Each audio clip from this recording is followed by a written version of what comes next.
బీసీలో ముస్లింలను ఎలా చేరుస్తారని ప్రశ్నించారు కేంద్ర హోంశాఖ సహాయ మంత్రి బండి సంజయ్.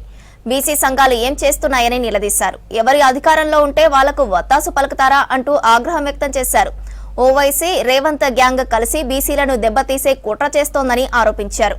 కాంగ్రెస్ పాలనలో విద్యా వ్యవస్థ నిర్లక్ష్యానికి గురైందన్నారు. ఓట్ల కోసం కాంగ్రెస్ నేతలు వస్తే ఇచ్చిన హామీలపై నిలదీయాలన్నారు. ఎమ్మెల్సీ ఎన్నికల్లో కాంగ్రెస్ ను చిత్తుగా ఓడించాలన్నారు. ముస్లిం బీసీలు కలిపి ఎట్లా కలుపుతారు? బీసీల ముస్లింలను ఏ బీసీ సంఘం ఒప్పుకున్నది? అలా ఏమైనా బీసీ సంఘాలు ఏ ప్రభుత్వానికి అడుగులు మొక్కుతారు బీసీ సంఘాలు. ఇలా బీసీలకు అన్యాయం చేస్తారు. ఒక బీసీ సంఘం మారుతలేదు. మీరు 10% రిజర్వేషన్లు ఇచ్చి 10% ముస్లిం బీసీలు కలిపితే ఏ గ్రామంలో ఏ వాళ్ళ సర్పంచ్ ఎవరు గెలవడు? ఇలా బీసీలు హిందువులు ఏ సర్పంచ్ గెలవడు? బీసీలు ఒక్క కౌన్సిలర్ గెలవడు, ఒక్క కార్పొరేటర్ గెలవడు, ఒక్క జెడ్పీటీసీ గెలవడు. రాసి పెట్టుకోండి. అయిపోయి ఓట్లు ఒక్కరికి వేసుకుంటారు వాళ్ళు. ఈ బీసీల బతికేంది? ఇవ్వాలా ఎంఐ పార్టీ ఒత్తిడికి తలొక్కియాలా?